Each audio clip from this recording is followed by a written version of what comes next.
চিকিৎসার মৌলিক কাজটি জামাত ইসলামী করছে। সারা বাংলাদেশে ইসলামী এডুকেশন সোসাইটির মাধ্যমে আমাদের শিক্ষা ব্যবস্থার সংস্কার যতদিন না হবে আমরা শিক্ষার এডুকেশন করার জন্য আমরা চেষ্টা করছি। চিকিৎসা নিশ্চিত করার জন্য একজন মানুষ জীবন মৃত্যুর সন্ধিক্ষণে তার মানবতার সেবার জন্য চিকিৎসা একটা মৌলিক বিষয়, সেই ক্ষেত্রে আমরা ভূমিকা পালন করছি। আজকে দেখেন একজন ভাইয়ের একজন ছাত্রের ইতিহাস এবং একজন ছাত্রের গল্প আমরা এখানে শুনেছি, যে মাস্টার্স পড়েছে এবং পড়ছে এবং চাকরি করছে।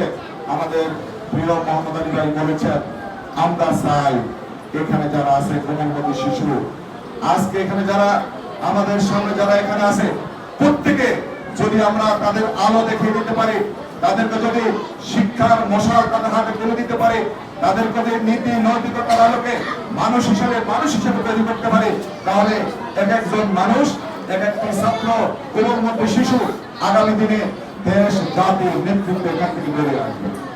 আমরা আমাদের জামাত ইসলামী সেই কাজটি করছি। আজকে এই ছোট্ট শিশুটি আগামী দিনে নেতৃত্ব দেবে সমাজে।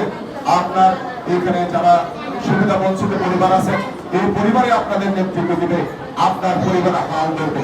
কিন্তু এখানে কথা এসেছে, আমি একটু বলি, আপনারা অভিভাবক যারা আছেন, আপনারা অভিভাবক হিসেবে যত সময় আপনার কাছে থাকবে, একজন কোমলমতি শিশু 24 ঘন্টা শিক্ষকদের তত্ত্বাবধানে থাকে না, 24 ঘন্টা শিক্ষা প্রতিষ্ঠানের তত্ত্বাবধানে থাকে না, হয়তো 5 ঘন্টা 6 ঘন্টা একটা নির্দিষ্ট সময় শিক্ষকদের তত্ত্বাবধানে থাকে, বাকি সময় অভিভাবকদের তত্ত্বাবধানে থাকে।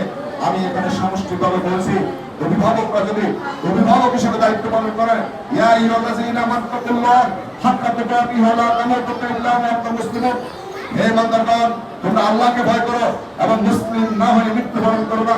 আপনাকে আমাকে ইয়া আইয়ুহাল্লাযীনা আমানু, ঈমানদারদের বলেছে রব্বুল আলামিন, ইয়া আইয়ুহাল্লাযীনা আমানু, ঈমানদারদের বলেছে, তারপরে বলেছে মুসলিম না হয়ে মৃত্যুবরণ করে না। যিনি ঈমান গ্রহণ করেন তিনি মুসলিম হন, তারপরে আমার মুসলমান হন। দরকার কি? বিষয়টা হচ্ছে আপনি যখন একটা শিশুকে স্কুলে ভর্তি করতে নিয়ে এসেছেন, আপনি একজন শিক্ষককে বলেছেন আমার বাচ্চাটাকে মানুষ বানাবেন, কিন্তু একজন মানুষ হিসেবে ছোট্ট মানুষ হিসেবে স্কুলের সামনে আসা পর্যন্ত সে মানুষ ছিল, তার চোখ ছিল, তার হাত ছিল, তার মুখ ছিল, তার বডি স্ট্রাকচার ছিল মানুষ। কিন্তু মানুষ হিসেবে আবার আপনি কোন মানুষ চান? একজন শিক্ষককে যখন আপনি বললেন আমার ছেলেটাকে, আমার মেয়েটাকে, সম্মানিত শিক্ষকদেরকে বলছি আমার ছেলেটাকে মানুষ হিসেবে তৈরি করবেন। প্রিয় উপস্থিতি, প্রিয় অভিভাবকবৃন্দ, প্রিয় শিক্ষার্থী, এখানে কোমলমতি শিশুরা যারা আছে তারা এটা বুঝবে না। আমি আপনাদের অভিভাবক হিসেবে এখানে যদি যতজন অভিভাবক আছে, আপনারা যদি মুসলিম হন, আপনি যদি আল্লাহকে ভয় করেন, আপনি যদি মানুষের নৈতিকতা